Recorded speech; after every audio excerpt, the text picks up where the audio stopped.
नमस्कार साथियों, स्वागत करते हैं आईएएस वॉरियर्स में। और इस वीक में सैटरडे टेस्ट का टॉपिक है मुंडा संथाल। उसके बाद से मधुबनी पेंटिंग, मंजूसा पेंटिंग, और उसके बाद से गुफा चित्र और स्थापत्य आर्किटेक्ट।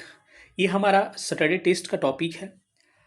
अब इसके लिए टॉपिक में मुंडा को मैं सोचा यूट्यूब पे कराने के लिए, और ये काफ़ी इंपॉर्टेंट टॉपिक है। हर साल यहाँ से या फिर एक साल गैप देके क्वेश्चन पूछे जाते हैं, मुंडा या संथाल। तो मैं मुंडा आपको यूट्यूब पे लेके आ रहा हूँ, यहाँ इसको अच्छा से देखिएगा। और मैं इसलिए रहा हूँ क्योंकि नोट्स सबके पास अवेलेबल होते हैं, लेकिन इसका बेसिक कंसेप्ट मैं आपको समराइज कर देता हूँ 5-7 मिनट में। उसके बाद से मैं नोट्स से दिखाता हूँ, तो आपको ये चीज़ें एकदम क्रिस्टल क्लियर हो जाती है। जैसे मैंने पटना कलम या फिर मौर्य आर्ट या फिर पटना या फिर आपको पाल कला में मैंने करके दिखाया था। ठीक है, तो जिनका इंग्लिश मीडियम भी है, इंग्लिश के लिए अलग से हम लोग प्रोवाइड कर रहे हैं कंटेंट, लेकिन जिनका भी इंग्लिश मीडियम है, कहानी के तौर पे आप समझ सकते हैं, चीज़ों को आप ट्रांसलेट करके लिख भी सकते हैं। तो चलिए सेशन को स्टार्ट करते हैं। जो लोग भी नए होंगे चैनल को सब्सक्राइब करिएगा, पुराने लोग अधिक से अधिक सेशन को शेयर करिएगा। बाकी जो हमारे साथ जुड़ना चाहते हैं, आज मेंस के रिजल्ट का, प्रीलिम्स के रिजल्ट का वेट कर लीजिए, उसके बाद से हमारे साथ जुड़िएगा। क्या है हमारी पूरा प्रोसेस मेंस की। काफ़ी बच्चे खुश है, काफ़ी बच्चे मोटिवेटेड है इन चीज़ों को, जिनको लिखने नहीं आता था आज वो लिखना स्टार्ट कर दिए।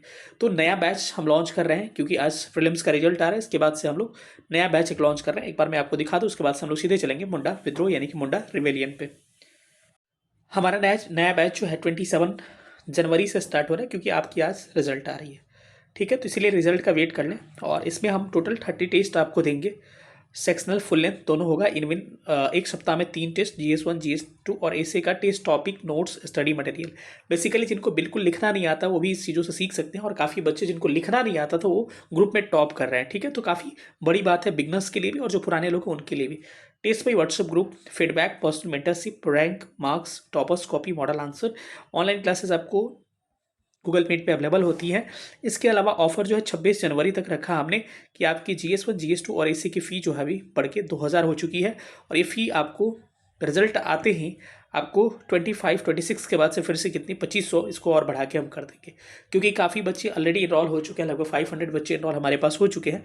तो हम फ़ी को जेन्युइनली रखेंगे थोड़ा सा, क्योंकि बच्चे जो है जो सीरियस कैंडिडेट होंगे इस बैच को ज़रूर लेंगे। और अगर खुद से कर सकते हैं प्रिपरेशन तो आप खुद से भी कर सकते हैं। ठीक है, तो 27 जनवरी से आप ये बैच स्टार्ट हो रहा है। 91 17 16 63 47 पे आप क्या कर सकते हैं, व्हाट्सअप कर सकते हैं। लेकिन आज प्लीज़ रिजल्ट का वेट कर लीजिए।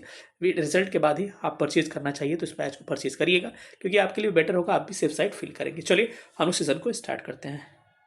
चलिए, इसमें मैं बताना चाहूँगा कि मुंडा विद्रोह जो है, सबसे पहले जनजाति विद्रोह यानी कि जो भी रिवेलियन थे उनको हम एक ट्राइबल रिवेलियन के बारे में थोड़ा सा एक बेसिक आपको बता दूं, कि अगर कुछ भी पूछता है, क्योंकि कई बार ऐसा पूछा है क्वेश्चन और पूछा जा सकता है, क्योंकि आजकल का जो एग्जाम हो रहा है वो अब कंसेप्ट आधारित हो रहा है।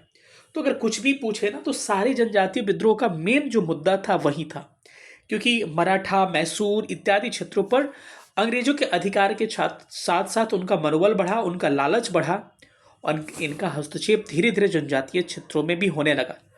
बेसिकली ये जनजातीय क्षेत्रों को आर्थिक, सामाजिक और सांस्कृतिक, धार्मिक रूप से हर तरह से शोषण करने का प्रयास किए। और सारे जनजातीय आंदोलन का मूलभूत कॉमन रीजन से ही थे। कारण यही था कि उनके संस्कृति में हस्तक्षेप। क्योंकि पता होगा कि जो जनजातीय क्षेत्र होते हैं दुर्गम इलाकों में होते हैं, और हमारे समाज से कटे हुए होते हैं, और उनकी संस्कृति, रीति रिवाज, धार्मिक खान पान हर चीज़ अलग होता है।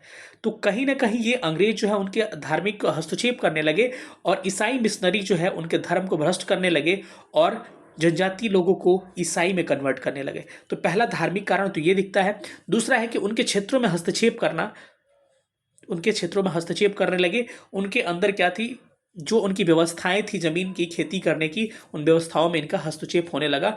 दूसरा रीजन जनजाति, कॉमन में रीजन बता रहा हूँ सब जनजाति विद्रोह का, उसके बाद हम मुंडा पे आएंगे। तो दूसरा रीजन ये था, जो उनके ज़मीन में हस्तक्षेप, उनके धार्मिक संस्कृति, रहन सहन में हस्तक्षेप, क्योंकि हर चीज़ क्या होती थी उनकी अलग अलग होती थी। सारे जनजातीय विद्रोह के एक ही कॉमन रीजन्स है। ठीक है, अब तीसरी बात करें कि अगर मुंडा विद्रोह की बात किया जाए, इसकी कहानी की बात किया जाए, और सबका परिणाम क्या हुआ, सबका परिणाम यही हुआ कि उनके जो थे आंदोलन को तो दमन किया गया, लेकिन उनके जो क्षेत्राधिकार थे उनमें क्या किया, परिवर्तन किया गया, कुछ भूमियां उनको दे दी गई, रिजर्व कर दी गई कि इन क्षेत्रों में कोई नहीं जा पाएगा। तो सबके कॉमन परिणाम थे, चाहे संथाल हो गया, चाहे मुंडा हो गया, या फिर इसके अलावा जो जनजाति विद्रोह हो गए। लेकिन मुंडा जनजाति विद्रोह का कारण सबसे पहले पूछे हम तो सबसे बड़ा कारण इसका, देखिए कई कारण थे। अगर कारण को देखा जाए तो आर्थिक रूप से देखा जाए, धार्मिक रूप से देखा जाए, सामाजिक रूप से देखा जाए, कई कारण इसके थे। अगर हम इसकी आर्थिक रूप से कारण देखने की कोशिश करें तो आर्थिक रूप से सबसे बड़ा कारण ये था कि इनकी जमीन की एक व्यवस्था थी खेती करने की, इसको खूटी कट्टी व्यवस्था कहते थे। खुटकट्टी जो सिस्टम था इनका, खुटकट्टी सिस्टम में ये होता था कि सारे मुंडा जनजाति एक साथ मिल के एक खेत पे खेती करते थे, और जो भी उससे क्या होते थे उत्पादन होते थे, उस प्रोडक्ट का क्या करते थे ये लोग सारे आपस में बांट लेते थे। इस सिस्टम को हम लोग खुटकट्टी सिस्टम के नाम से जानते थे, जो कि मुंडा जनजाति क्षेत्रों में पॉपुलर हुआ करती थी। तो आर्थिक कारण यही था कि इनके खुटकट्टी व्यवस्था में अंग्रेजों ने क्या किया, हस्तक्षेप किया, यानी कि भूमि का स्वामित्व जो था, जो आपके क्या कहते हैं कि सामूहिक रूप से जो था, उस स्वामित्व को इन्होंने क्या कर दिया, इन्होंने आपको पर्सनल कर दिया कि भूमि महाजनों को दे दी गई लेके, ये महाजन क्या करेंगे, खेती करेंगे। जो सामूहिक खेती व्यवस्था थी, खुटकट्टी व्यवस्था, उसको छिनभिन करके महाजनों को भूमि दे दी गई, और इसके टैक्स सिस्टम भी बढ़ा दिए गए। टैक्स के सिस्टम को क्या किया, बढ़ा दिया गया, और आपको जो पहले के कर देते थे जनजाति लोग, उस कर के सिस्टम को बढ़ा दिया गया। और इसमें फ़ायदा किसको हुआ, इसमें महाजनों को, शाहूकारों को फ़ायदा हुआ, क्योंकि टैक्स बढ़ेगा, पैसा नहीं होगा, तो ये शाहूकारों से क्या लेंगे, कर्ज लेंगे। क्योंकि आगे चल के देखिएगा तो अटैक जो होता है अंग्रेजों के साथ साथ महाजनों और शाहूकारों पर भी अटैक होता है, क्योंकि कहीं ना कहीं इनडायरेक्टली रूप से शोषण महाजनों और साहूकारों ने और जमींदारों ने भी किया था। क्योंकि जो भी पैसा लेते थे अंग्रेज लोग टैक्स के रूप में, उस टैक्स का इनके सक्षम अगर नहीं हो पाते थे जनजाति लोग, तो ये लोग लेके देते थे किससे, आपको साहूकारों से, महाजनों से, और उनका रेट जो होता था, इंटरेस्ट ऑफ रेट काफ़ी हाई होता था। ठीक है, तो आप आर्थिक कारण जान गए इसका कि आर्थिक कारण क्या था। दूसरा धार्मिक कारण ये था कि 1813 के अधिनियम के बाद से ईसाई मिशनरी भारत में आए थे, आपको पता होगा, अपने धार्मिक प्रचार के लिए। और ये लोग कहीं ना कहीं जनजातियों को अपना धर्म में कन्वर्ट करने लगे। तो एक तरह से धार्मिक आघात भी हुआ मुंडाओं पर, और एक तरह से धार्मिक कारण भी कहा जा सकता था। अगर सामाजिक कारण देखा जाए तो मुंडा जनजाति में शराबखोरी, मांस खाना, मदिरा पीना, ये सारी चीज़ें क्या थी, उनमें विलुप्त विद्यमान थी, जिसको दूर करने के लिए एक तरह से सामाजिक आंदोलन भी था। तो ये सारे जो रीजन्स थे, ये क्या थे, आपके आंदोलन होने के, विद्रोह होने के, रिवेलियन होने के सारे रीजन थे। अब लास्ट में परिणाम यही हुआ कि कई सारे एक्ट पारित किए गए, और उस एक्ट, जैसे कि आप कहिएगा तो 1908 में छोटा नागपुर काश्तकारी अधिनियम पारित किया गया। उसके अलावा 1905 में खुटकट्टी गुमला अनुमंडल बनाया गया। लास्ट में ये क्या हुआ, इसके सारे परिणाम हुए, तो हम लोग जानेंगे बाद में चल के। लेकिन सबसे पहले हम लोग इसके कारण को जान लिए और इसकी कहानी को जान लिए। तो आप सबसे पहले एक कहानी स्टार्ट होती है 1899 में। नोट से तो हमको पढ़ाएंगे। 1899 में जब क्रिसमस की संध्या होती है, और क्रिसमस की संध्या पर ही क्या होती है, मुंडाओं ने क्या किया, मुंडाओं ने आक्रमण कर दिया। चूंकि ये विद्रोह जो था स्टार्टिंग में एक तरह से सामाजिक विद्रोह हुआ करता था, क्योंकि इस विद्रोह का कहीं ना कहीं शुरू में ऐसा मकसद नहीं था कि अंग्रेजों को खत्म करना, दिकुओं को भगाना। दिकु कौन होते थे, जो गैर आदिवासी लोग, यानी कि जो भी ट्राइबल्स को छोड़ के जो लोग भी होते थे, लोग दिकु कहते थे इनको। ठीक है, तो कहीं ना कहीं शुरू में इनका ऐसा मकसद बिल्कुल नहीं था कि अंग्रेजों से इनका क्या था, विद्रोह था। लेकिन इनका ये था कि इनमें जो भी सामाजिक प्रथाएं थी, ये शुरू में सामाजिक आंदोलन था, तो इनमें जो भी क्या थी, कुरीतियां थी सामाजिक, जैसे कि मांस खाना, मदिरा पीना, इसको दूर करना ही इस आंदोलन का पहला मोटिव था। लेकिन धीरे धीरे ये आंदोलन जो था, ये सामाजिक से राजनीतिक बनने लगा। जब क्या किया, अंग्रेज इसमें हस्तक्षेप करने लगे, और लास्ट में इसका क्या हुआ, ये राजनीतिक आंदोलन बना, और ये कहीं ना कहीं आगे चल के राजनीतिक आंदोलन और ये के रूप में कन्वर्ट हो गया। ठीक है, और आपको पता होगा कि जब सामाजिक आंदोलन था और बिरसा मुंडा ने आह्वान किया क्रिसमस के संध्या पर, और उन्होंने एक नारा दिया कि बिरसा ने क्या घोषणा की, दिकुओं अर्थात गैर आदिवासी लोग से हमारी लड़ाई होगी, और खून से जमीन इस तरह से लाल होगी जैसे लाल झंडा लाल होता है। ये आप समझ सकते हैं। और उस समय क्या थी, बिरसा अपने आप को भगवान कहने लगे। उन्होंने कहा कि हमारे अंदर क्या है, एक चमत्कारिक शक्ति है, और लोग उनको सुनने आने लगे, और कहीं ना कहीं जो कन्वर्ट हो चुके थे ईसाई में, वो लोग भी कन्वर्ट दोबारा इनके मुंडा यानी कि बिरसा मुंडा यानी मुंडा धर्म में मुंडा रिलीजन में लोग कन्वर्ट होने लगे और इनको चमत्कारिक रूप में भगवान के रूप में बिरसा ने अपने आप को खुद भगवान घोषित कर दिया था बिरसा ने कि मैं भगवान हूँ।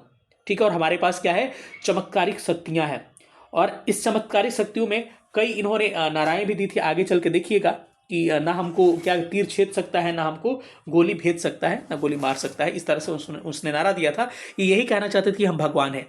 तो बिरसा क्या थे शुरू में, ये भगवान के रूप में इनको लोग सुनने आने लगे, लेकिन कहीं ना कहीं आप समझ सकते हैं कि जब लड़ाई होगी तो आपकी आस्था के बल पे किसी लड़ाई को जीता नहीं जा सकता है।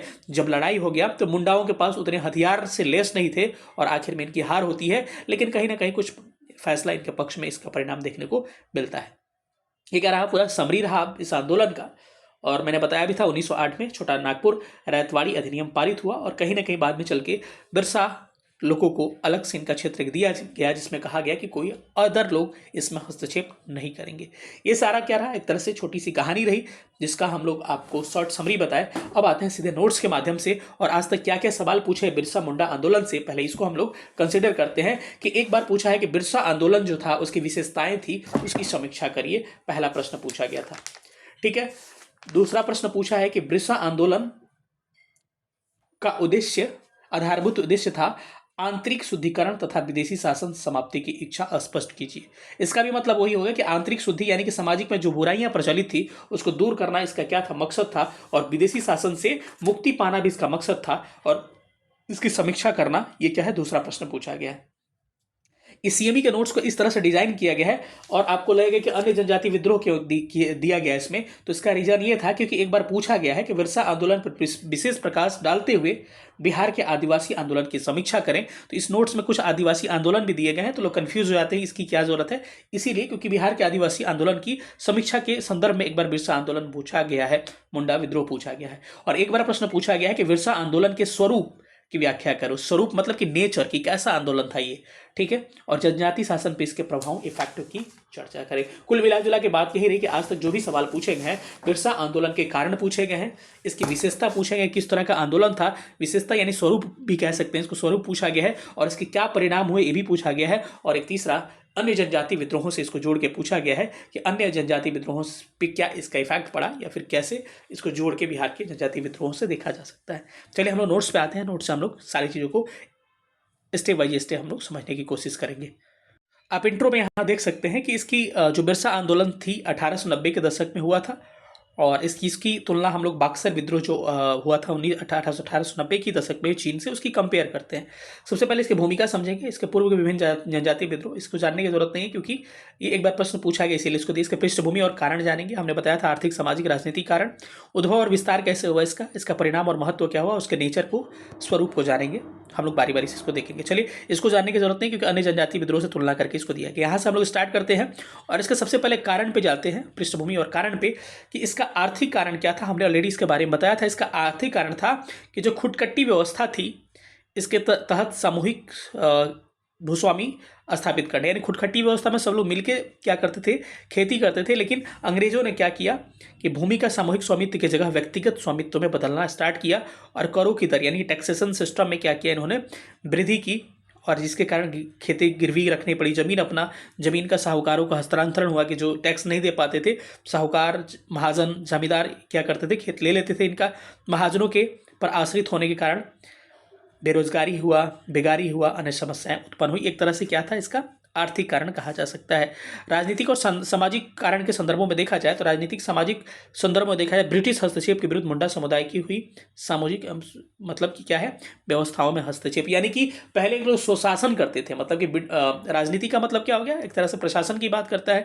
तो पहले मुंडा लोग क्या स्वशासन करते थे, खुद का शासन था इनका, लेकिन ब्रिटिश का आने के बाद से उनके तहत चलने लगना, ये भी क्या था, एक राजनीतिक कारण के रूप में देखा जा सकता है। संस्कृति धार्मिक कारण के रूप में हमने कहा था कि ईसाई मिशनरी ने क्या किया, इनके धर्म को भ्रष्ट करना स्टार्ट किया, और इनके क्या हुए, ये मुंडाओं को अपने धर्मों में कन्वर्ट करना स्टार्ट किया। ये क्या थे, धार्मिक और सांस्कृतिक कारण के रूप में इसे देखा जा सकता है। इसके अलावा आपको सामाजिक आंदोलन में देखा जाए तो नशाखोरी हो गया, शराबखोरी हो गया, रूढ़िवादिता हो गया, आंतरिक कलह इनका हो गया। एक तरह से क्या था, इनका सामाजिक विद्रोह का कारण, सामाजिक कारण कहा जा सकता है। विद्रोह का उद्भव एवं विस्तार को देखा जाए तो इसको 3 चरणों में इसको डिवाइड किया गया इस नोट्स के मुताबिक। पहला चरण 1890 से माना गया कि 1890 से लेकर 1894 का एक जो चरण था, पहला स्टेप माना गया।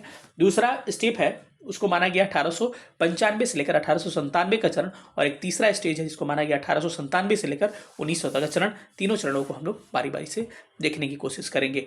चलिए पहले चरण को, सबसे पहले प्रारंभिक चरण को देखते हैं और इसमें कुछ पढ़ते हैं कि क्या क्या चीज़ों को इसमें दिया गया है। पहले चरण में कहा गया 1890 से लेकर 1894 के चरण में कि बिरसा आंदोलन का प्रारंभिक स्तर इसी चरण में दिखाई पड़ता है जो 1890 के आसपास शुरू होता है। इस आंदोलन का प्रारंभ एक सामाजिक धार्मिक आंदोलन के रूप में होता है जिसने आगे चलकर बिरसाई धर्म का स्वरूप ले लिया। हमने कहा था कि शराब को बंद करना, नशा को बंद करना, मांस मदिरा का सेवन बंद करना, ये आंदोलन की शुरुआत इसी तरह से हुई थी। हमने ऑलरेडी आपको इसका बेसिक दे दिया है।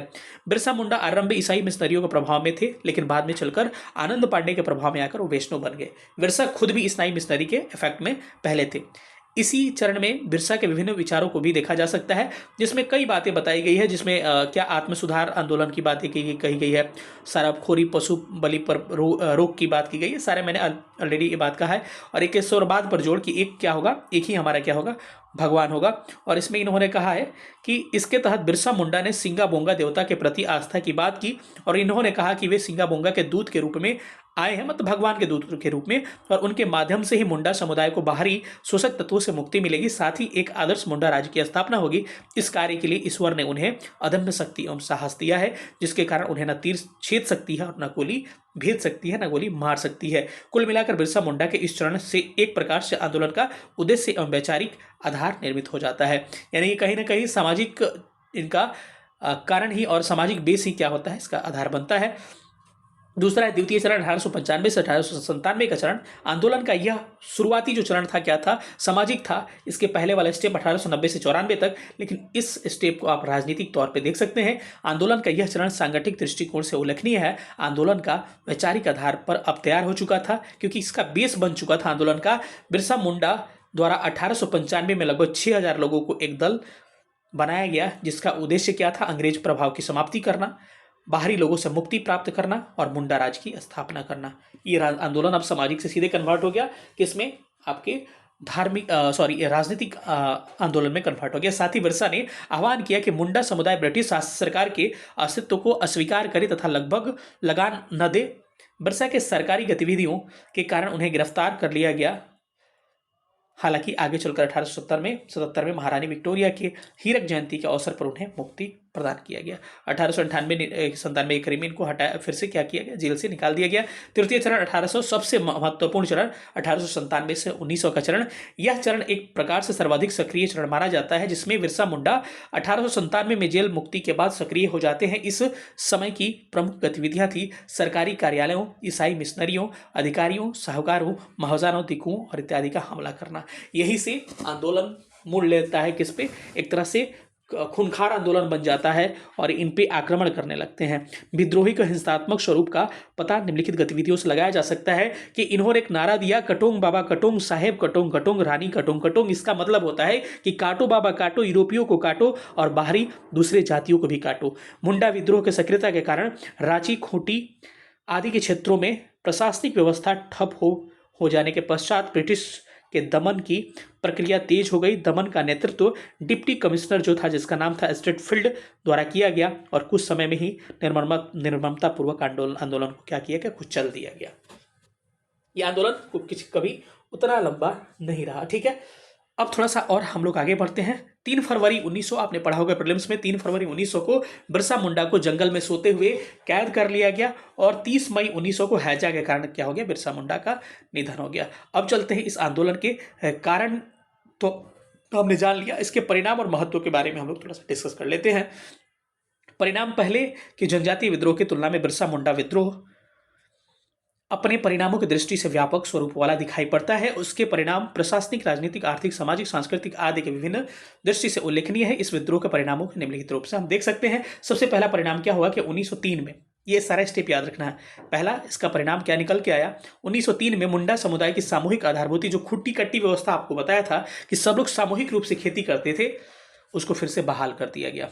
यानी कि अंग्रेज पर्सनल खेती को स्टार्ट किए थे, व्यक्तिगत खेती को स्टार्ट किए थे, लेकिन फिर से बिरसा मुंडा आंदोलन जब समाप्त हुआ तो इसका परिणाम के रूप में यही आया कि 1903 में फिर सामूहिक व्यवस्था, खुट्टी पट्टी व्यवस्था जो थी उसको स्टार्ट किया गया। ये कंपेयर किया गया संथाल विद्रोह के कारण, क्योंकि संथाल विद्रोह भी जब हुआ था उसके बाद संभाजी व्यवस्था बहाल की गई थी।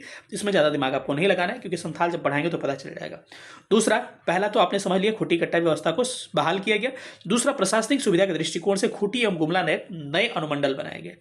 नए अनुमंडल में क्या हुआ कि इनमें हस्तक्षेप, अन्य लोगों का हस्तक्षेप को बंद किया गया, और इसको कंपेयर करके संथाल से कहा है कि जैसे संथाल विद्रोह के पश्चात संथाल परगना बनाया गया। 1908 में जनजातीय भूमि स्वामी, इसको आपको नहीं लिखना है, कंपेयर करके जरूरत नहीं है। 1908 में सबसे बड़ा परिवर्तन क्या किया गया, जनजातीय भूमि संबंधित अधिकारों से सुरक्षित करने के उद्देश्य से एक अधिनियम पारित किया गया, जिसको कहा जाता है छोटा नागपुर कस्तगारी अधिनियम, जिसको संथाल विद्रोह के पश्चात एक और उनके समय अधिनियम पारित किया गया, जिसको संथाल कस्तगारी अधिनियम कहा जाता है। आर्थिक संदर्भों में शोषणकारी, बेगारी तथा प्रतिबंधित कर दिया गया। आर्थिक संदर्भ में देखा जाए तो जो भी शोषणकारी व्यवस्था थी, बेगारी प्रथा थी, सारे को समाप्त किया गया। सामाजिक संदर्भ में देखा जाए, सांस्कृतिक संदर्भ में तो शराबखोरी, अशिक्षा, रूढ़िवादी मान्यताओं का निराकरण तेजी से क्या हुआ, इसको समाप्त किया गया। अब आगे थोड़ा सा चलते हैं, और आगे अब ये महत्व जो है कहीं ना कहीं किस संदर्भ में दिया जाता है, ये आगे के आंदोलन को देखने के लिए, राष्ट्रीय आंदोलन के कभी कंपेयर, प्रश्न का आंसर उतना ही था, लेकिन इसका महत्व जो है कहीं ना कहीं राष्ट्रीय आंदोलन को भी प्रभावित किया। तो आगे के जनजातीय आंदोलन या राष्ट्रीय आंदोलन में योगदान क्या था, मतलब समझ गए कि जो भी आगे के आंदोलन होते हैं या फिर राष्ट्रीय आंदोलन हुए हैं, तो क्या मुंडा विद्रोह से कुछ ना कुछ इन्होंने सीखा है? बिल्कुल सीखा है, कई स्तर पे सीखा है। पहला, उस उद्देश्य के स्तर पे बात किया जाए तो इसको पढ़िए, आपको सारी चीजें स्पष्ट हो जाएगी। उद्देश्य का स्तर पर अगर देखा जाए तो इस आंदोलन का महत्व इस संदर्भ में था कि प्रारंभ एक सामाजिक धार्मिक आंदोलन के रूप में हुआ था, जो आगे चलकर राजनीतिक तत्वों को समाहित किया। हमने बताया था ब्रिटिश शासन समाप्ति का आंदोलन बन जाता है। वास्तव में 19वीं सदी में ब्रिटिश शासन का वास्तविक चरित्र स्पष्ट नहीं हो पाया था कि वे कहां तक सुधार और कहां तक शोषक हैं। इस संदर्भ में बिरसा विद्रोह का प्रारंभ प्रभाव यह पड़ा कि आगे चलकर आंदोलन हेतु उद्देश्य के स्तर पर ब्रिटिश मुक्ति के स्वर को विकसित होने का मौका दिया। मतलब इसका मतलब यह हो गया कि पहले के आगे के आंदोलन में ये, मतलब इसका प्रभाव देखने को मिला। इसका महत्व इस संदर्भ में है कि इस आंदोलन से यह स्पष्ट हो गया कि अंग्रेजों का कहीं ना कहीं स्वरूप क्या है, शोषणकारी स्वरूप है। और पहले आगे के आंदोलन में काम किया कि क्योंकि बिरसा आंदोलन में ये लोग समझ चुके थे, मुंडा आंदोलन में, विद्रोह में, कि क्या है, मुंडा विद्रोह में समझ चुके थे कि ये क्या है, शोषणकारी प्रवृत्ति है। तो आगे भी ये सावधान रहे और अंग्रेजों के विरुद्ध विद्रोह करने में सक्षम रहे। दूसरा, नेतृत्व का स्तर पर प्रदान किया जाए तो इसमें नेतृत्व देखा जाए, लीडरशिप देखा जाए तो किसी भी आंदोलन के विकास और सफलता के लिए नेतृत्व की निर्णायक भूमिका होती है, क्योंकि इसके माध्यम से ही आंदोलन के विभिन्न तत्व अपने उद्देश्य के अनुसार समायोजित हो जाते हैं। बिरसा मुंडा के क्रांतिकारी नेतृत्व में आम जनता के नेतृत्व के प्रति आस्था बढ़ी, साथ ही बिरसा के विचारों के ब्रिटिश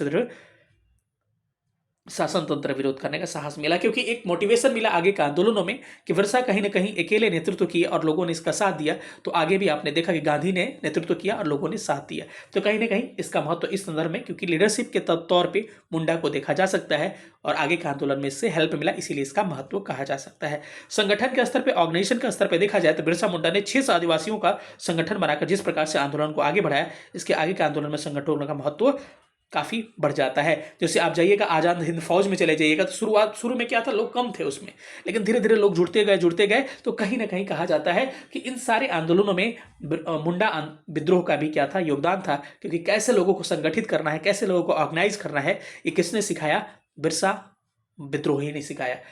विचारधारा के स्तर पर देखा जाए तो अपने उद्देश्यों की प्राप्ति हेतु जीवन में विभिन्न क्षेत्रों, सामाजिक, धार्मिक, राजनीतिक पक्षों में शामिल किया गया। आंदोलन को वैचारिक आधार मिलने में इसका स्वरूप स्पष्ट हुआ, क्योंकि आगे के आंदोलनों में लोगों को लगा कि सामाजिक, धार्मिक और राजनीतिक रूप से हम लोग लेके चलेंगे तो हमको क्या मिलेगी, सफलता मिलेगी। कार्यक्रम के स्तर पर देखा जाए तो इस विद्रोह की महत्वपूर्ण विशेषता थी कि रचनात्मक कार्यक्रमों को शामिल किया गया। मुंडा राज्य की स्थापना के राजनीतिक उद्देश्यों के साथ ही समाज सुधार कार्यक्रमों जैसे नशाबंदी, शराबबंदी, रूढ़िवादिता विरोध आदि से आंदोलन के स्वरूप की व्यापकता मिली। साथ ही आगे चलकर महात्मा गांधी जैसे राष्ट्रीय आंदोलन के महान नेताओं द्वारा प्रमुख आंदोलन के माध्यम रचनात्मक कार्यों को शामिल कर आंदोलन के उद्देश्य बनाया गया। इसका मतलब ये हो गया कि मुंडा आंदोलन में, जैसे कि आप आगे देखिएगा तो गांधी जी स्वदेशी को अपनाते हैं। स्वदेशी मतलब सब स्वदेशी वस्तुओं का यूज करेंगे। उसी प्रकार से देखा जाए तो कार्यक्रम छुआछूत को खत्म करने की बात करते हैं रचनात्मक कार्यों में, तो कहीं ना कहीं ये बिरसा आंदोलन से ही प्रेरित, ये लोग कह सकते हैं कि प्रेरणा मिली थी, इसीलिए महत्व इसका कहा जा सकता है। जन सहभागिता मतलब लोगों को पार्टिसिपेशन के स्तर पर देखा जाए तो उद्देश्यों की स्पष्टता, क्रांतिकारी नेतृत्व, व्यवस्थित संगठनात्मक आधार आदि के कारण इस विद्रोह को न सिर्फ मुंडा समुदाय बल्कि समाज के अन्य वर्गों का भी प्रत्यक्ष एवं अप्रत्यक्ष रूप से सहयोग प्राप्त हुआ। इसके आगे के राष्ट्रीय आंदोलन हेतु व्यापक जन सहभागिता निर्माण में सहयोग मिला। कहने का मतलब कि केवल जनजाति लोग ही नहीं, इस आंदोलन में अन्य लोगों ने भाग लिया। वो आंदोलन में भाग लिए लोग, कहा जा सकता है कि आगे के आंदोलन में भी क्या मिला, इससे हेल्प मिला। ठीक है, अगला है उपलब्धियां क्या क्या हुई। तो किसी भी आंदोलन में इस पक्ष पर महत्वपूर्ण स्थान होना चाहिए कि बिरसा विद्रोह के पश्चात विभिन्न प्रशासनिक, आर्थिक, सामाजिक परिवर्तन जैसे खुटकटी व्यवस्था की बहाली, खुट्टी एवं गुमला को अनुमंडल बनाना, 1908 में छोटा नागपुर काश्तकारी अधिनियम, बेगारी प्रथा पर प्रतिबंध लगाना, कई सामाजिक समस्याओं से मुक्ति तथा इस आंदोलन की उपलब्धियां रही, जिसने आगे चलकर जनजातीय आंदोलन एवं राष्ट्रीय आंदोलनों को कई दृष्टियों से प्रेरित किया। मतलब इसका जो उपलब्धि हासिल हुआ, तो ऐसे ही लोग भी मोटिवेट रहे कि हम आगे भी आंदोलन करेंगे, तो वो कहीं ना कहीं कुछ अंग्रेजों से उपलब्धि प्राप्त होगी। बिरसा विद्रोह की एक महत्वपूर्ण ध्यान देने योग्य बात यह रही कि इसने प्रखरता से इस भावना से संचार किया कि सामाजिक धार्मिक समस्याओं के समाधान हेतु राजनीतिक स्वतंत्रता भी आवश्यक है। अगर इसका नोट्स पाना चाहते हैं तो पेड बैच में इसका नोट्स अवेलेबल करा दिया जाता है। इंग्लिश और हिंदी दोनों मीडियम में हमारा बैच अवेलेबल है। जिनको ज्वाइन करना चाहते हैं हमारे साथ जुड़ सकते हैं। सेशन कैसा लगा सब लोग कमेंट करिएगा। बहुत बहुत धन्यवाद। Thank you so much. जय हिंद।